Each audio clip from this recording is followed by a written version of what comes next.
Ladies and gentlemen, girls and boys, and assembled company, welcome to the World Storytelling Cafe. And today, I'm announcing this from Harlequin Fair, but Sarah Lloyd-Winder isn't here. She's with you. So please, can you put your hands together and welcome with our children's stories, or stories for children, the magnificent, the amazing, the fantastic Sarah Lloyd-Winder. I feel like, yes, somebody running the marathon or something. Yes, I am here in sunny South Mims, and we hope there's no thunder and lightning, and we hope John has a lovely evening and has no thunder and lightning, and I hope Louis is safe now because he was rushing home to get some more power on his system. And we are here in South Mims, ready to go with some stories. Now, some time ago, I went to Somerset. This is a county in Great Britain. And I went to a small town there called Wincanton. And I made a project called The Secret Storytellers. You probably can't see that. There's a little hat. It's based on my little hat. My little hat here. And this was a series of stories that I worked on with some children. And then we recorded the stories. And then we placed the stories on signs. And you can go around the town with your phone and listen to the stories. So I thought I'd bring some of the stories tonight. So, are we ready for some stories? First story is about a boggart. Once upon a time, there was a family, and they were so excited. They were moving to a new farm, a farm of their own for the first time. When they arrived, you can imagine the children tumbled out and ran round, and the parents thought they were left to lift everything down. But it was beautiful. There was a little coop to put the chickens in. There was a pond for the ducks. There was a good bit of grass for the cow, and somewhere nice for the goat. It looked wonderful. Farmer's wife, oh, she liked the red door best. She'd never had her own front door.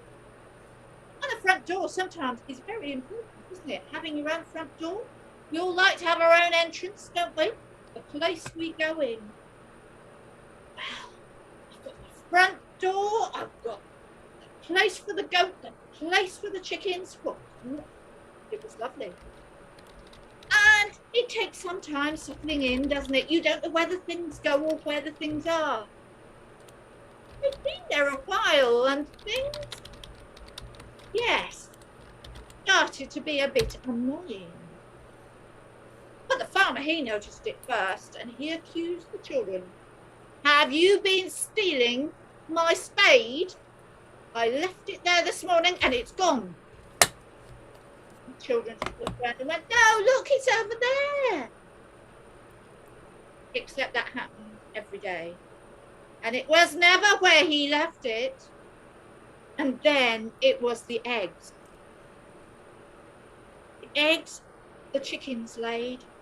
Well, they'd been laying really well. She got at least half a dozen a day, 6 little eggs. Now there were 4 little eggs. And yes, chickens might be upset by travelling, mightn't they? They might not like moving house, but they'd still lay their eggs. Poof. And then it was the cow. The cow just wasn't laying. Not laying? No, the cow doesn't lay eggs. Even I know that. The cow that laid the golden egg. Woo! No, the cow was giving the milk, and the milk wasn't up to scratch. And the farmer's wife noticed. When she went to the town, Wincanton, town of secret storytellers, she told her friend, it's a lovely house and it's got this brilliant red front door. But you know, we're not settling in. the chickens aren't laying, and the cow is not giving enough milk, and my husband, he keeps losing things.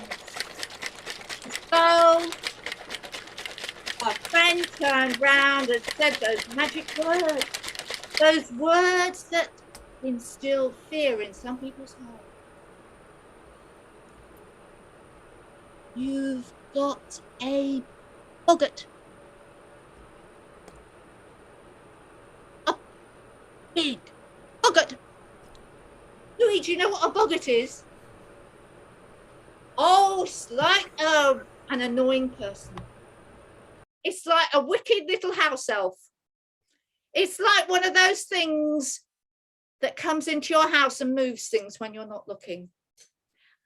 And the boggart, it loves annoying people. Oh, the best. It likes taking your favorite pen and putting it somewhere else. It likes moving your coffee when you've just put your mug down. So when you go, oh, it's not there. The boggart belongs to the house. And of course, sometimes the boggart doesn't like the new people either. Well, the farmer's wife, she went home and she told her husband, and he looked at her and he said, oh, don't be ridiculous. There's no such thing as boggarts. And guess who heard? The boggart heard. The boggart went into overdrive. Oh, he wasn't going to have somebody saying he didn't exist. So he started being even worse. Not only did he steal the spade, but he wanted to stuck it on top of the chimney. That was a shock. And then the eggs. He took all of them and he ran out and he put them on the gatepost. Little egg after little egg after little egg after little egg after little egg. And then the cow. He took all the milk one day. Well, the farmer's wife wasn't sure how he did it. She was there milking into a bucket and she moved the bucket to get another one. The bucket's gone. Well, she told her husband and he still didn't believe it. Didn't believe it at all. He marched round the farm going, no, it's all you lot. You lot are being really annoying and menacing me.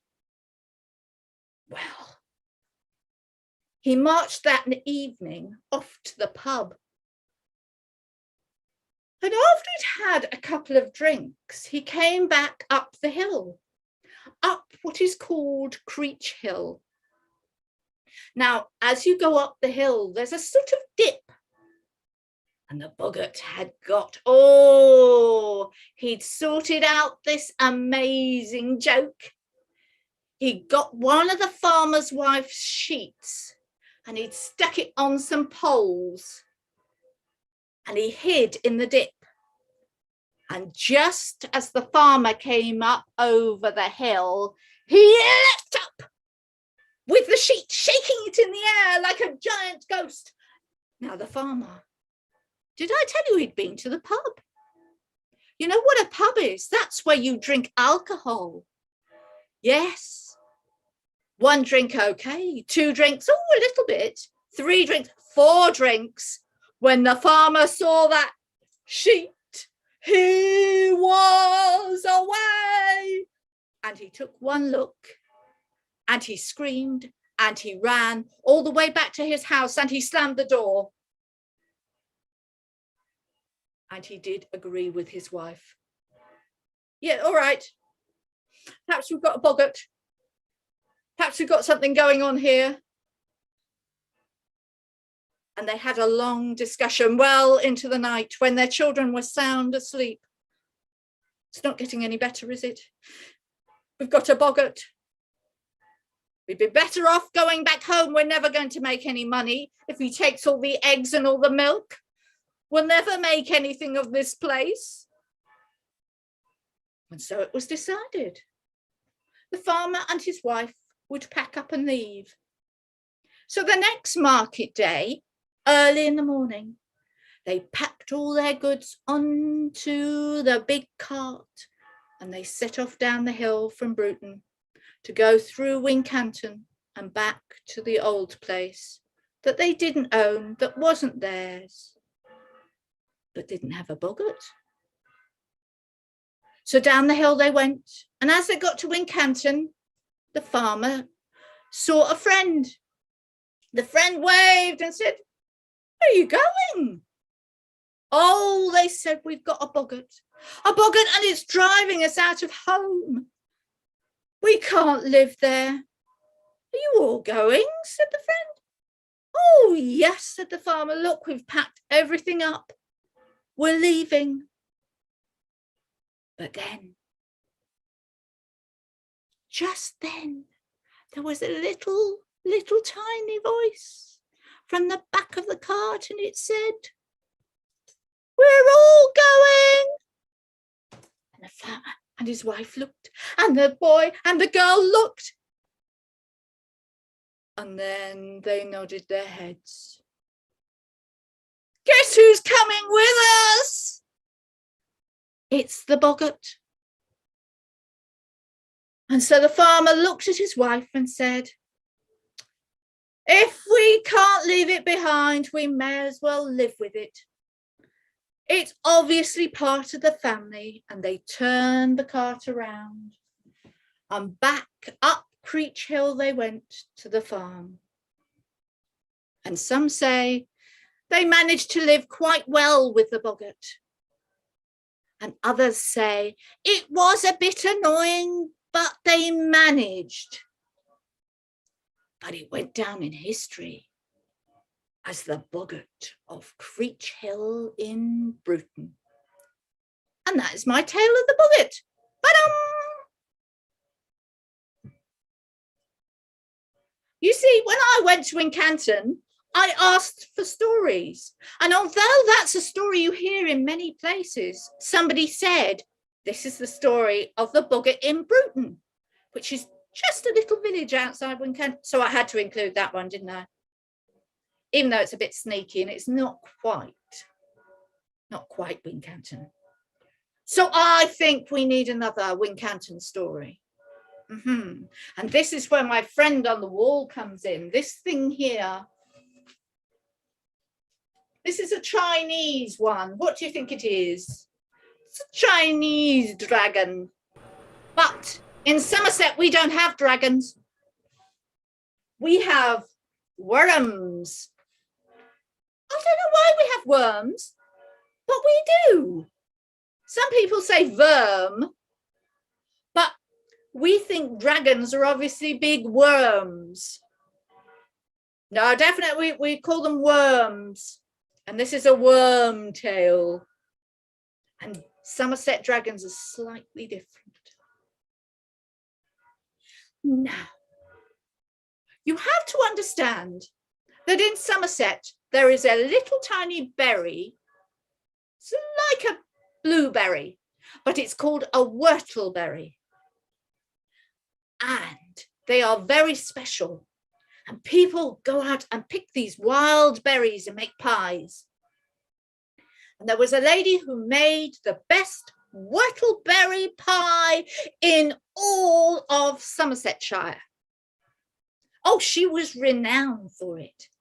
It was a juicy fruit, tangy pie, and people came for miles around to taste her pies. And she would go up into the forest near her home and pick the whortleberries. Except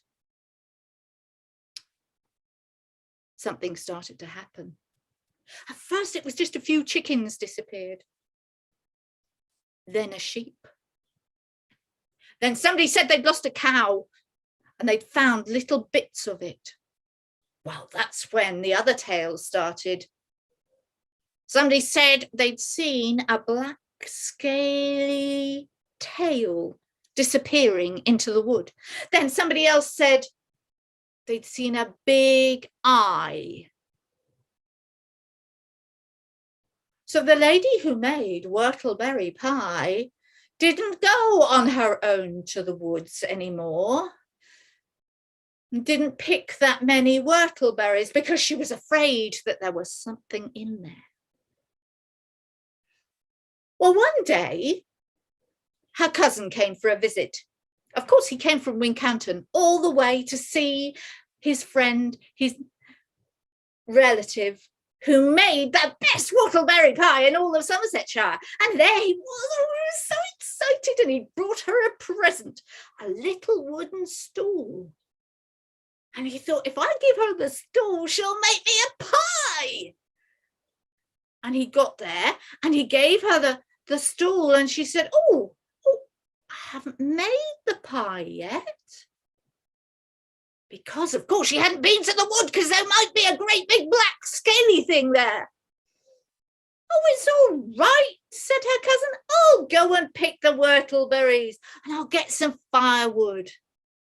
She was very pleased.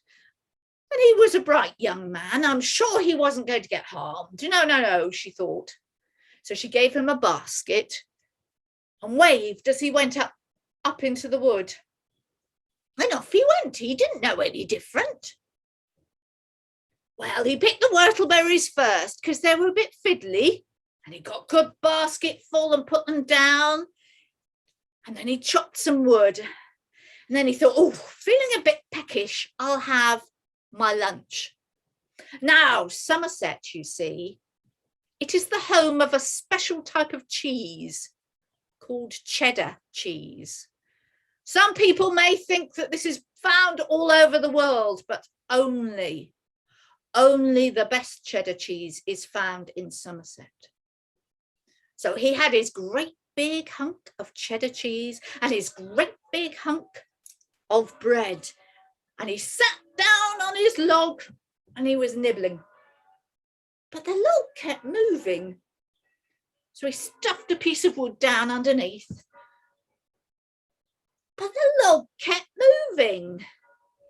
So he stuffed another piece of wood underneath. But the log kept moving. And he looked one way, and there was a long tail. And he looked the other way, and there was a long neck. And he looked down at the log, and it was black scales. And suddenly he realized he was sitting on a worm. And then he just glanced that way, and the head turned round. Ah! But he was a brave young man. And he took up his axe, his firewood chopping axe, and he went chop, chop, chop, chop, chop, chop, chop. Now remember, this is a worm. What happens when you cut a worm in half? Well, one part wiggles off that way and one part wiggles off that way because they can still live. This was a worm. So the tail part went clump, clump, clump, clump, clump, clump, clump. And then the head part went clump, clump, clump, clump, clump, clump, clump, clump. And the head part looked straight at him. Now, you may not know that Somerset dragons don't breathe fire. They have the smelliest breath in the whole wide world. Their breath is so smelly, it can make you faint away. And this worm dragon opened its great big smelly mouth and breathed out. Ah! Oh! And it stank. It stank so much that he looked at his hands and he didn't know which was smellier, the cheese or the bread or the cheese. And he took the cheese and he threw it straight at the dragon's mouth. Ah! And that shut him up. But he wasn't going to wait for the dragon worm to spit out the cheese and gobble him up, was he? No. So he picked up his axe, and he wasn't going to leave his whortleberries, and he picked up his whortleberries and he backed carefully away. And then he ran, as only a Somerset man chased by a smelly-breathed dragon can run, as fast as a marathon runner. And off he went, run, run, run, run, run, run, run, run, run, down the hill, up the hill, round the corner, in and out, and down all the way to his friend. Knock on the door, let me in!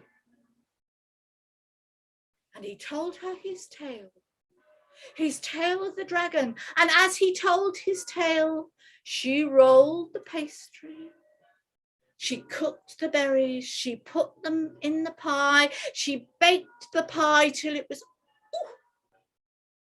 and she served it with the best Somerset custard and cream possible, which is terribly naughty, but terribly wonderful. Pie, custard and cream. Oh, and from that day forward, no one saw the worm ever again. Thank you.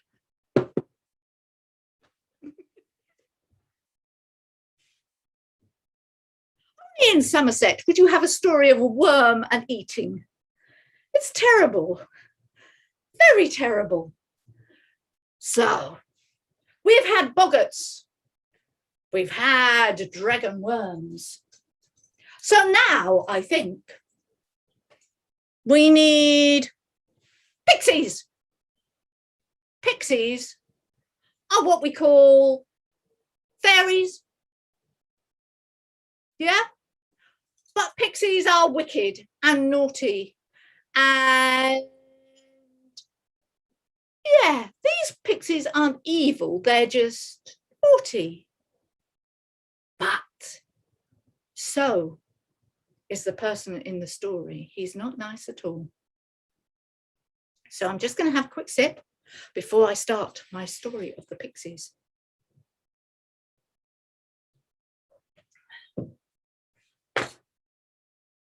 There was a farmer, because Somerset is full of farms.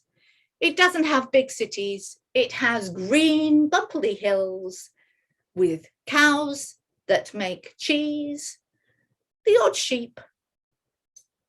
And it is a lovely rural place. So there was a farmer, and he had lots of green fields. But he was an angry farmer. And he liked best to walk round saying, "This is my land, get off me land. Don't come on my land." And he walked up and down, parading round, keeping an eye out for strange people, or even normal people, or even any people who would come on his land. Don't get on his land. Well, one night, the moon hung beautiful and round in the sky. And the farmer took his 2 dogs and his big stick, and he set off to check the land, to check there was nobody on his land. He went round all the fences looking. And there on a tree was a big black crow sitting there. It wasn't doing anybody any harm, but he didn't like crows because crows eat your crops. And that one crow, it was on his land. So he took his great big stick in both hands and he marched up to the tree and he hit the tree. Ba-going! And the tree shook and the bird went wee, wee, wee, plop. And then he took his stick again and he used it like a golf club. You know, he did that standing wobbly thing. I don't know why they do the standing wobbly thing. I like the standing wobbly thing. And then he took the stick and he raised the stick like a golfer does. And that crow was lying on the ground, a bit bemused. And he hit it. And the crow went, whoa, whoa, wee. And he laughed. That'll teach you. You may be just a crow, but you're not getting on my land. Get off me land. But then, as he watched, suddenly something hit him on the back of the head. Boing! Well, you can imagine. Boing like that. He turned around.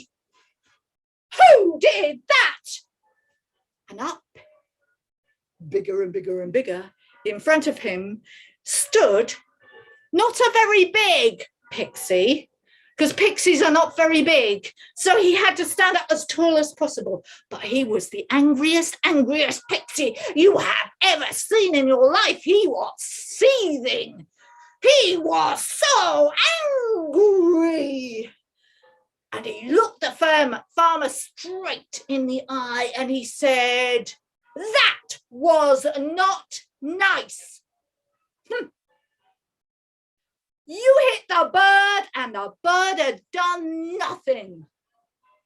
I am going to teach you a lesson." Do you think the farmer believed it?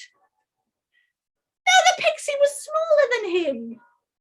He looked at the little man and said, "Who are you? You shouldn't be on my land." And the pixie,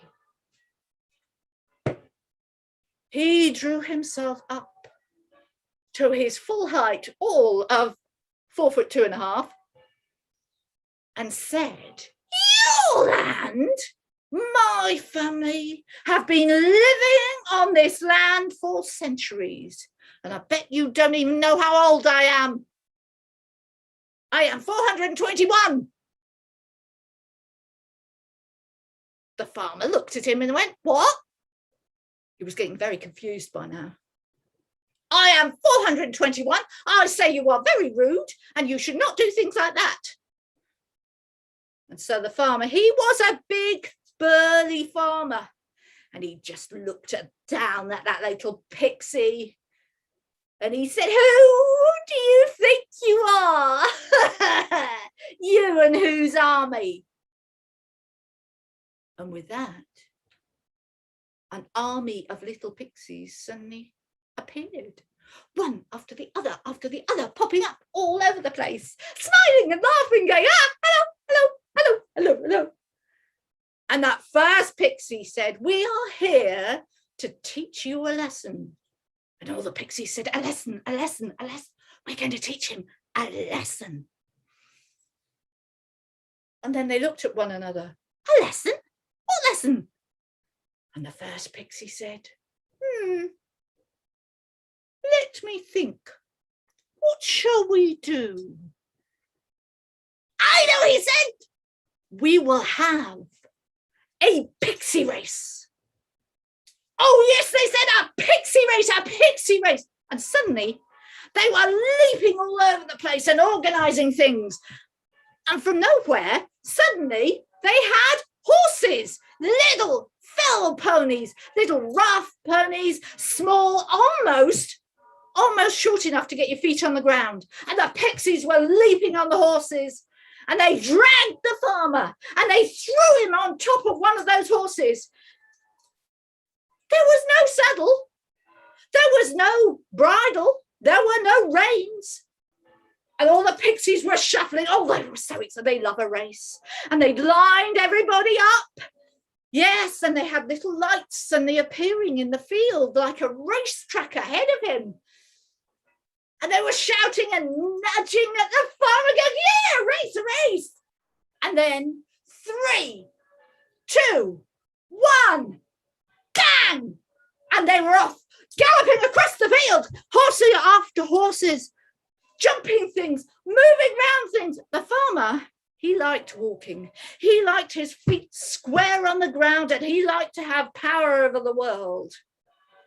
He wasn't so good on a horse, and he definitely wasn't so good on a small horse that went galloping across the field and jumping and galloping and jumping and then going round corners and then being hit by one person and then another person and then And he was holding on tight, holding on to every bit of the horse, and he was still galloping. It wouldn't stop. It went on and on. He thought, we're going all the way to Bristol, which is a jolly long way.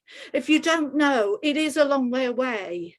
Yes, all the way to Bristol, holding on tight, and it was in the night, and they were galloping, galloping, galloping over the streams, galloping, galloping over the fences, galloping.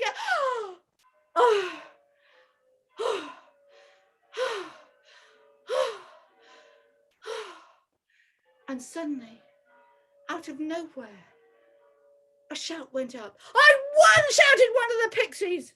The farmer didn't know how he'd won, where he'd won, but he'd won, and everybody was cheering, and they were slapping him on the back and leaping off their ponies, and the ponies were running off, and the farmer, he had no muscles left, and he just slid sideways off the horse.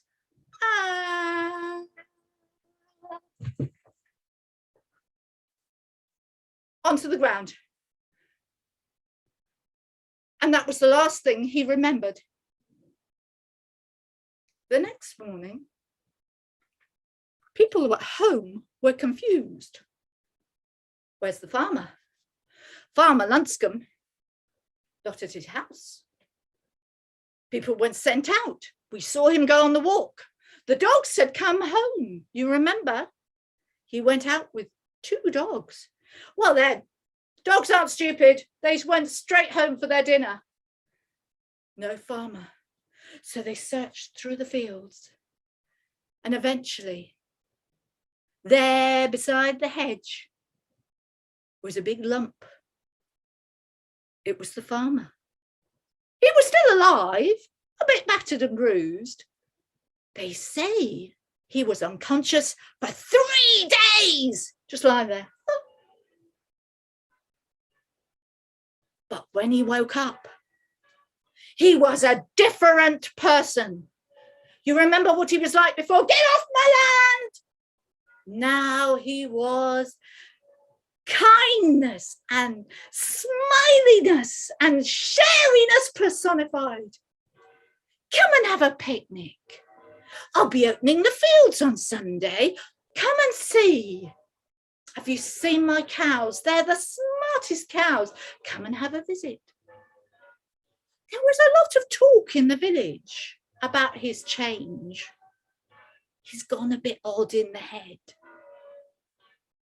And it wasn't for many years that he told the tale of the night ride. Now, I don't know, would you have believed him?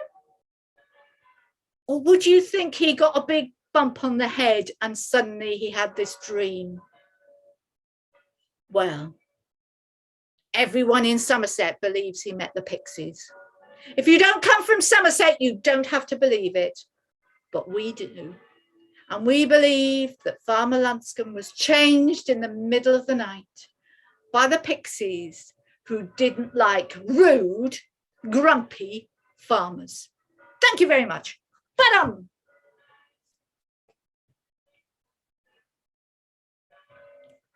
I love that story because the funnier thing about it is it's supposed to have been told by a witch to teach people how to be nice to each other.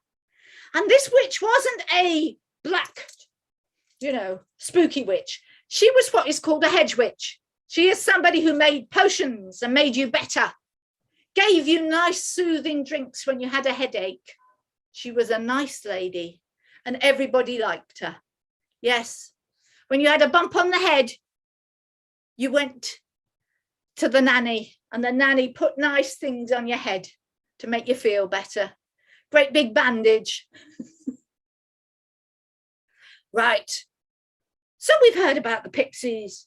We've heard about the worm dragons. We've heard about the boggarts. I think it's time for mystical magic. Do we think it's time for mystical magic? Yeah. Okay. Mystical magic coming up. Because we have everything in Somerset. If you hadn't worked out by now, I lived in Somerset. I don't live there now. I live in another rural county, but I grew up in Somerset. And when I was small, I lived in a farmhouse opposite a big hill. And the hill is called Cadbury Camp. And Cadbury Camp is a hill of magic and mysticism, because they say King Arthur was there. You see, in Somerset, we don't have all this Tintagel rubbish, and we don't have all this Welsh kerfuffle. King Arthur, he's part of Avalon. You know, that the tor with the little tower on the top, and all the water would have been around it. It was the Isle of Avalon. That's where he was. And it's quite logical that he came to South Cadbury and lived a while on the hill, because lots of people lived there for ages. And I lived in North Cadbury, and I could look out of my bedroom window, woo, and I could see South Cadbury. And as a child, I was told that on midsummer, if you were awake in the middle of the night, you could see King Arthur and all his knights galloping on the wild hunt, galloping from South Cadbury to Glastonbury on the magic road. Louis galloping on the magic road. Excellent. That's it. I always believed it. It seemed totally logical to me. I don't know why other people don't believe it. So this is the tale of Cadbury and the old story. It is said that there is a cave under Cadbury Hill, and in the cave lie the knights. And next to each knight is a horse, and the shield and all the armour. And King Arthur is there and all his knights sleeping, waiting for when we need him to come and rescue us. And Merlin has put them all in an enchanted sleep, because Merlin is the magician. And so all the knights are there in their enchanted sleep, with their horses in their enchanted sleep, lying under the hill, waiting. But one day, one of those horses woke. We don't know what woke him.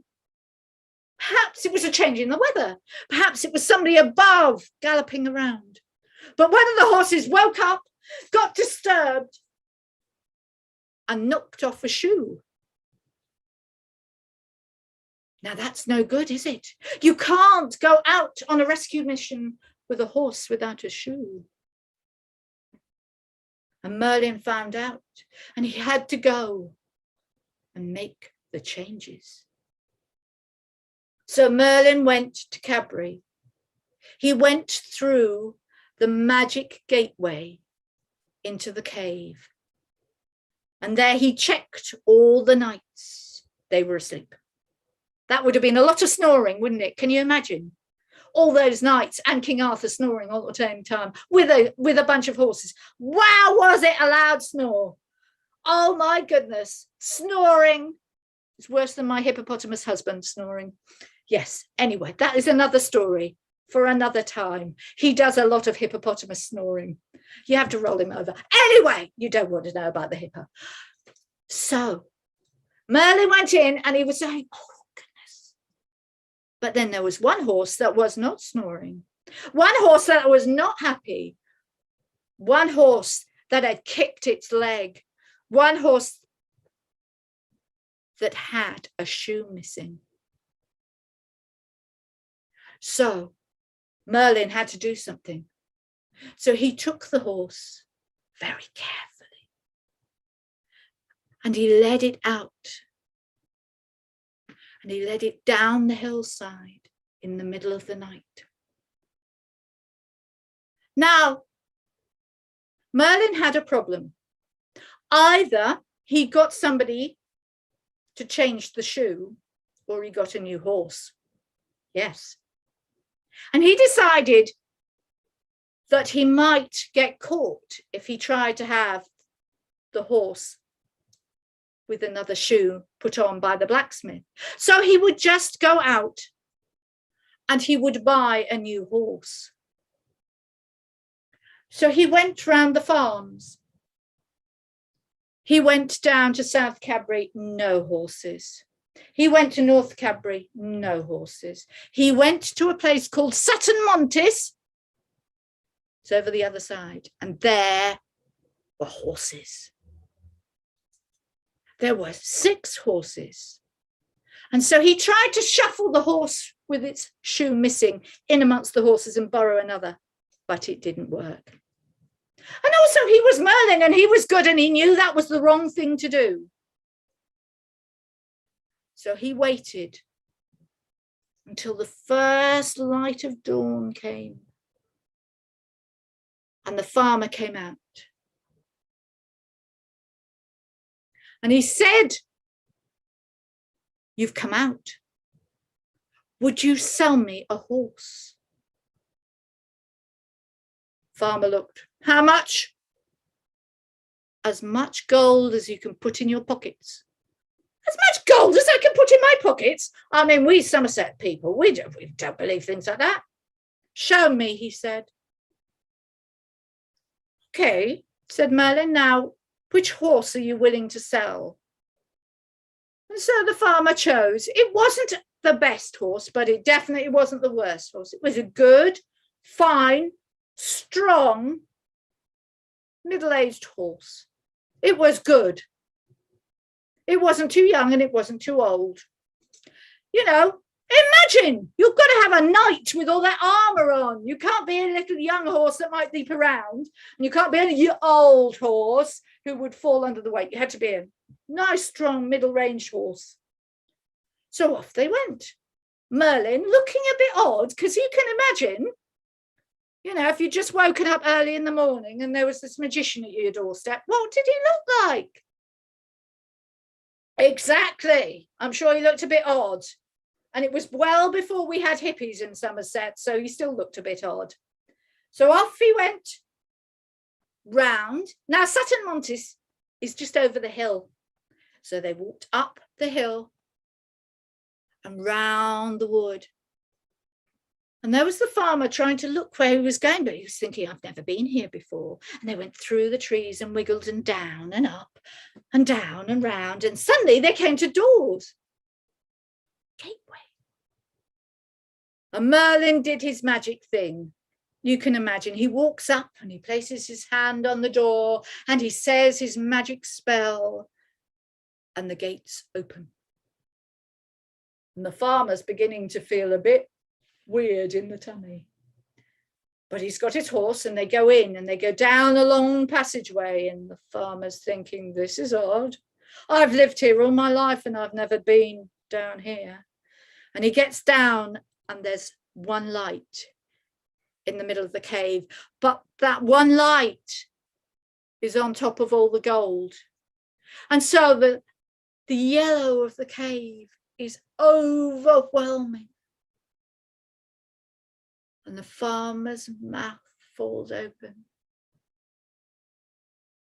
There really is a lot of gold. Wow. And Merlin said, go and fill your pockets. And suddenly the farmer, oh my goodness, he changed from to gold, must get gold. And he was filling his pockets and he was filling down the front and down the back and up his, he got his boots and he stuffed his trousers in his boots and then he filled down the top, you know. So he took as much gold as he could take. Imagine getting as much gold as you could put everywhere in your clothes. And he clunked a bit on the way back. Clunk, clunk, clunk, clink, clunk, clunk. And Merlin led him back down the passage, kalink, kalonk, kalink, kalonk, kalink, kalonk, to those great big gates. And the farmer went out, and the gates clanged behind him. And the farmer set off, but he was really lost.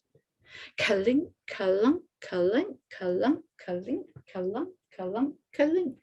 Around and round and round, and the sun was getting higher and higher and higher in the sky, and he was getting hotter and but he didn't want his friends to know. And so as soon as he got out on a field, he knew he was by the hedge. Kalink, kalunk, kalink, kalunk, kalink, kalunk, all the way home. And he went up to his bedroom and he opened the bottom of his trousers, and all the gold came out. What a pile of gold. Now, this farmer, he'd never seen that much gold in his life, and he wasn't a careful person. And so he just spent it. Oh, he got a new coat, a new carriage, a new horse. He spent it on drinking and eating and eating and drinking and drinking and eating and galloping and betting on horses. And suddenly one day he looked around and he went up to where he stored all his gold, and he opened the box.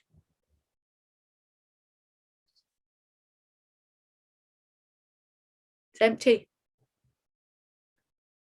No gold. Well, that was no good, was it? No gold.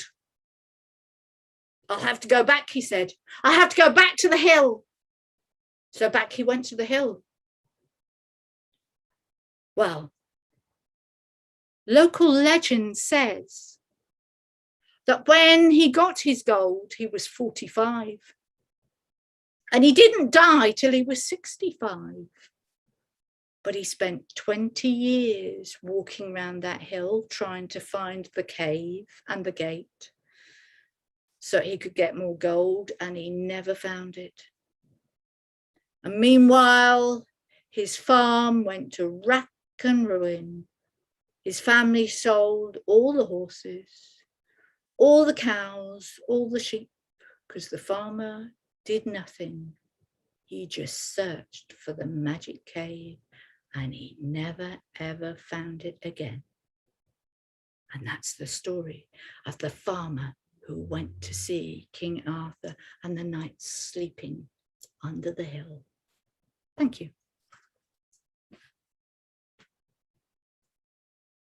And I have been up on Cadbury Camp many, many times, and I've never found the cave either.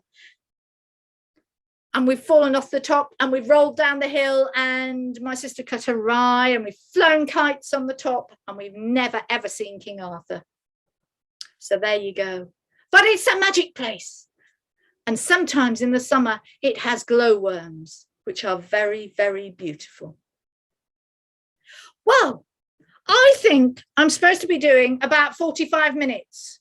Is that about right? Do we think that's 45 minutes? Do we think so? Do we say, you want more? You want more?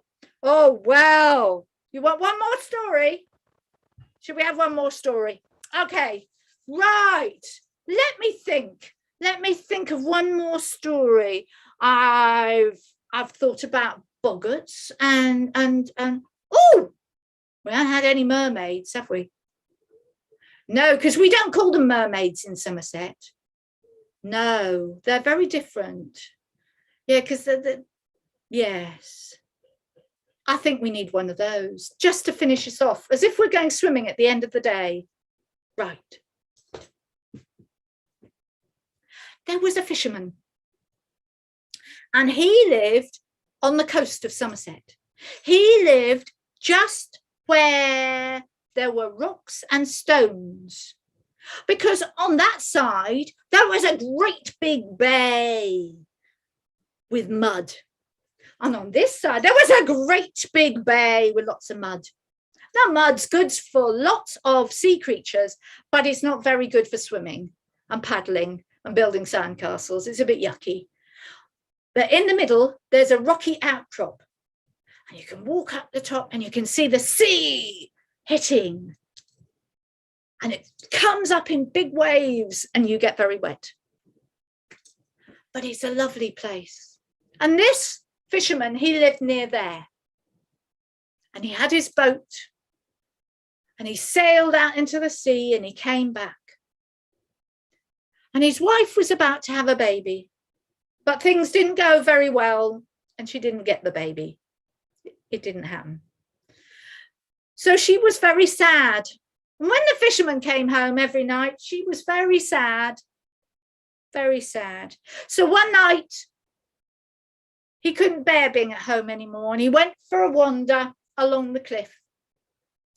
And he was wandering along the cliff when he heard a noise. It was a singing, a beautiful song. I'm not a singer, so I won't sing you my song. You wouldn't like my song. I sing silly songs, but I don't sing beautifully. Well, the fisherman, oh, you do, Louis. Well, I don't. I am terrible. Right. So the fisherman, he heard the beautiful singing. Oh, it was lovely singing. Oh, beautiful song. And it made him smile and it made his heart feel lovely. And he just walked towards the singing. And he walked round the corner and suddenly, splash, splash, splash. There were 3 splashes into the water.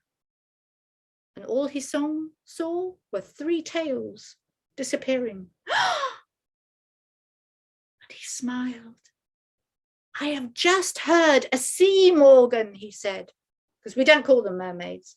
They're morgans, sea morgans. I've just heard a sea morgan. And his heart was happy and he was smiling. And then he heard a yowling thing. Yow!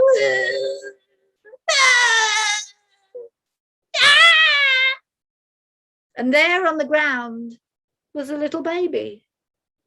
Yeah! You know that noise that babies make, that noise that you can't resist, that noise that makes you go, oh my goodness. He was a man, he didn't know what to do with those baby things.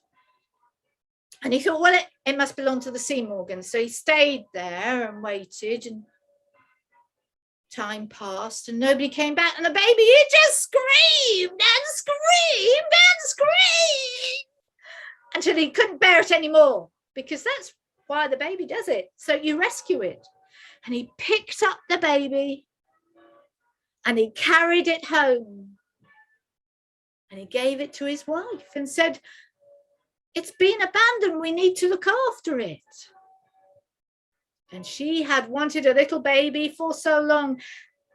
And when she looked, there was a little baby sea morgan, a little baby girl. Oh, it was beautiful. Dark, dark hair, because sea morgans have dark hair. Long, dark hair, but it was a bit odd, because his hair always seemed to be wet. And the baby grew up. But that baby was the worst toddler imaginable, because whenever it went out, it got wet.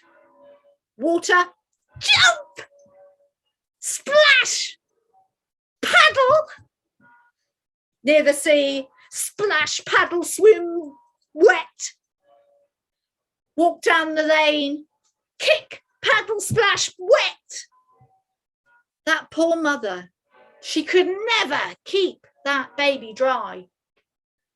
As it grew up, she could never keep that little child dry. And as she grew into a little young lady, she never could keep her dry and clean, because that little person loved water. If it was raining, she'd be outside holding her hands up, going, I'm in the rain. If it was walking to school time and there was a puddle, she'd be splashing. even though they didn't have Wellington boots at the time, and it got you wet. And the other mothers would look at her and go, you can't keep your child dry. Even her hair's wet permanently. And it began to be a bit of a thing. Your child's odd. Your child's different. It's not very nice, is it? So it was wet. It's got greasy hair. But the little Sea Morgan had one gift that nobody could argue with. It could sing. And she sang like the most beautiful angel. And when she opened her mouth, everybody stood there and cried.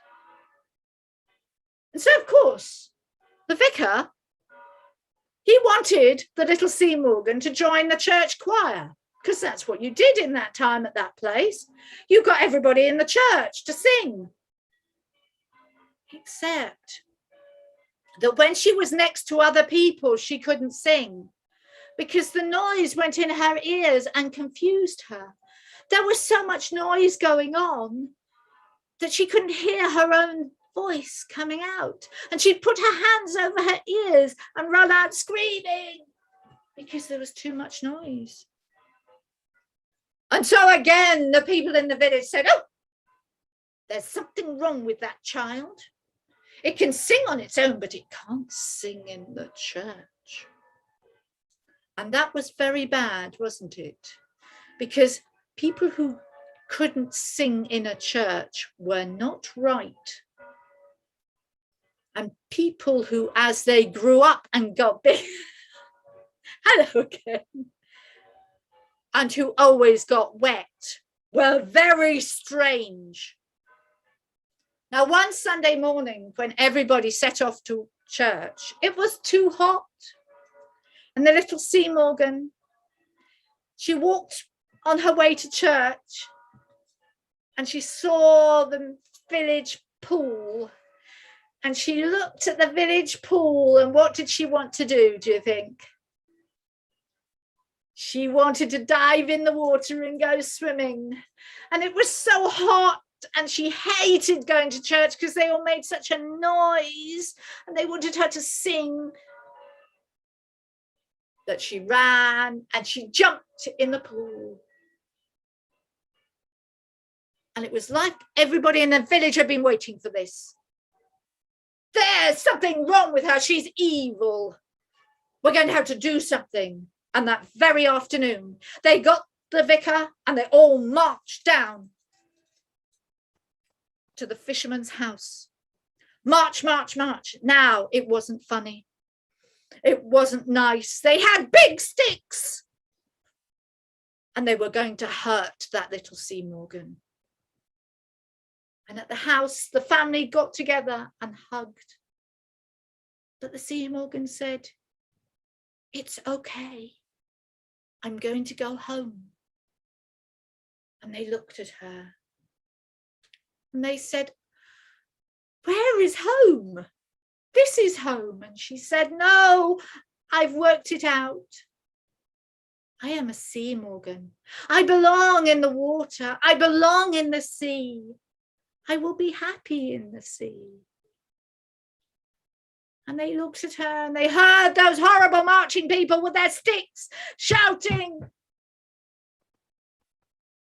And they said, all right, if you're going to be safe, you can go. And she said, I'll come back. Don't worry. I'll always come back. And so as the horrible, nasty people marched to the front door, rap, rap, rap, rap, rap, the Sea Morgan crept out the back. She ran all the way down to that little cliff edge. And she stood on the highest rock. And she stretched her hands out. And although she'd never done one of these before, she did the most beautiful flying swallow dive into the waves. And she went down, down, down. And she knew she was home. And you know, she did come back. Because every week or so, there'd be a little present on the door. At first, it was just a comb, a pearl comb. And then sometimes it was some fish. And other times, oh, the most beautiful shells in the world. And the fisherman and his wife, they knew she was safe. And so they were happy. And they were so glad that they had had that little beautiful sea Morgan for at least a little bit of her time. But I bet that was the best swallow dive anybody had ever seen in all their lives. And I would have liked to be there. And that is my tale of the sea Morgan of Dunster. Thank you very much. Woohoo! You are beyond delightful. I love the way that you your expressions, your mannerisms, the way your voice changes, and the obvious fun and passion that you have for telling stories. From one teller to another, Asante Sana, thank you very much. Oh, thank you. And you're a joy. And Baba, you were it's just been so much fun. Did you hear any of the church bells? Yes. Sorry, I'd forgotten it's Friday night bell ringing practice, which is quite surreal at times. In my father's hometown many years ago when I was just a lad, he lived in a very small town. It was so small, my dad used to say it's so small you would see you're now entering and you're now leaving Clifton Forge on the same billboard. But I think there were more churches than there were people in that town. And there were times when all you could hear were bells ringing, you know. So yeah. But you know what? I know, as much as I enjoyed your stories, you know what really gave you the seal of approval? Louis. Did you see Louis? Louis makes this fantastic. Yay, Louis! I think Louis riding the pixie race was amazing. And Louis stroking his non-existent beard. Oh, yeah. Louis and I need to develop beards, don't we? Yeah. Youth and bearding. But so I mean, this is really, I'm almost speechless, which is hard for me to be because I'm a storyteller. I'm a wordsmith. You know, my mom said I was talking before I came out of the womb, so you'd be almost speechless. You're phenomenal. I tell you why I'm moving. I'm a dancer. I started life as a dancer. I didn't speak. Now see, a long time. I'm not gonna say I'm not a very good dancer, but in my routine, I used to have me being a very bad dancer, and my youngsters in my group, they believed it because I was so convincing. So one day, I used to have a youth group that did dancing, storytelling, etc., etc. So one day I threw them a party. Now, this is on my dime, as we say in America. So I paid for the pizza, the beverages, the snacks, everything, right? And the music got to going, and I started dancing. And one of the members of my group took me by my hand, led me through my apartment back to my bedroom, put me in the middle of my bedroom, walked out, and closed the door. I'm like, what? And then he came in a few minutes later with a blanket and covered my mirror. I had a freestanding mirror. I said, what are you doing? He said, Baba, we love you, but no one and nothing should see you dancing. In my home, during the party I'm throwing, and I'm not allowed to dance. It was so bad. They made up a dance. They made up a dance that was the worst dance you would ever want to see. And they surprised me one day during a performance by doing the Baba. It was horrible. The whole audience lost it. I'm looking at them. So I whispered, I said, you guys know I don't get angry. I get even. But it was great. We see you, Louis. We see you. Yeah. You make Friday, Louis. Well, I've got to, because John's not coming back because he's lost in the Harlequin Fair somewhere. Yes, but I'm going to tell you, John better be careful because you might be the next moderator for this. No. John says, I have to tell you that on Tuesday night at 5:00, we have all the young performers, the young storytellers. Louis, do you come to that on Tuesday? You come and watch the young. Not always, no. Not always. No. But you will be back next Friday because I wonder who's telling next Friday. Yeah, I wonder who's telling next Friday. Yeah, do you know, it might be the Purple Man. Do you think it's the Purple Man, Louis? Purple Man. Oh my goodness! The Purple Man telling next Friday. Oh no. Yes, I'm going to be telling stories next Friday. He Yes. just came along to Oh take my all my goodness. stories. He's going to tell them again next Friday. Louis the reason why I tell the stories on Fridays. Oh, Because John asked Louis, he said, Louis, do you think we should invite Baba C to tell stories? And Louis said, yes, because Baba C's the best. And I've been, no. This was before we met you. You and I and John and the rest of the cast, we're the best. But I got involved in this partly because of Louis and his energy. And when he's not with us, I miss him so much. He's like one of my favorite nephews, and, but yeah, so I'm enjoying this. Hopefully, if you can, drop by for a moment. I don't know what I'm doing next Friday. I want to do all new stories, new for me, but we'll see. Tomorrow, I'm going to an affair here in Washington, D.C. called Watermelon Day D.C. / Baba C's 69th birthday celebration. And it's going to be a lot of fun. We're going to have a lot of fun. All the free watermelon you can eat, performances by people of different generations. And it's rumored that a certain man in purple, who won't be in purple tomorrow, might tell a story or two. Will that be in real life? It's going to be in real life. I don't know if they're going to record it or not. If they do, I'm going to find a way to share it.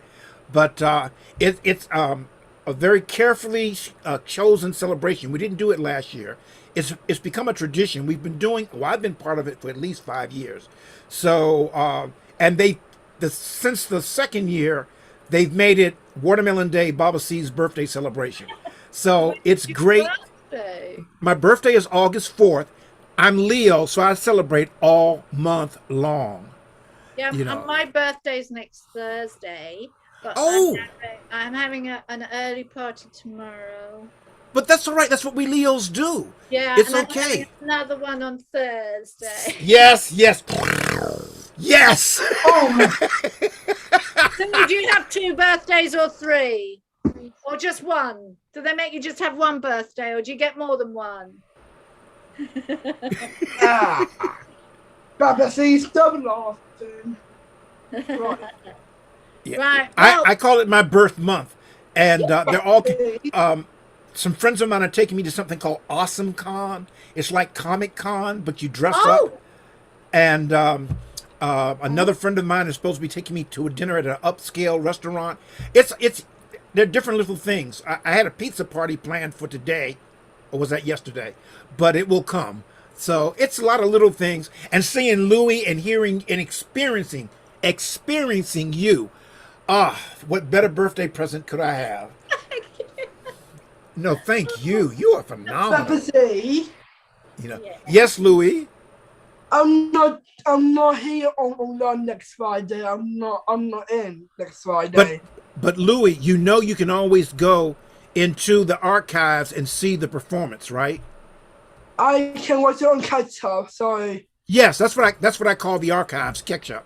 So unless it's mustard, but other than that, that's a bad joke. See, ketchup, mustard, But that is a dad joke. That is not a dad joke. Yeah. Yes, well, I'm a punster. The worse it is, the better I like it. So, Louis, we miss you when you're not here, but we know you have other things to do. So you can see it on ketchup, and don't be surprised if I mention you. But I'm taking this overtime. I'm sorry. I was so excited by you and by Louis, I forgot that I'm supposed to be letting you go. But next Friday and next Tuesday. Friday? Yes. The man in purple appears. And I might wear purple again. I have seven or 8 outfits that are purple. I have 9 outfits that are black and gold. I've seen. Whoa! Yeah, black and gold is good. Yes. Yeah, because yes. It has tail. It's a tail. I know there must be a tale about that tail. There must be a tale about the tail. I haven't done the tale about the tail yet, but yeah. All right. And the funny. Well, I guess I should be quiet so that Ali can take us out of here. Yeah. Thank you very much to everybody who has joined us this evening. We have had such fun. Yes, we have. Thank Yes, we have, Andy. Thank you, Louis. you, Ali. Thank you so much. See Catch you everybody later. Happy birthday to all the Leos. Yeah, Leo birthday time. Woo, woo, woo. Until the next time, everybody, especially Louis. My friends. All right, take care. Bye-bye. Bye, Yes, thank I you. don't know when I have to see you. So bye.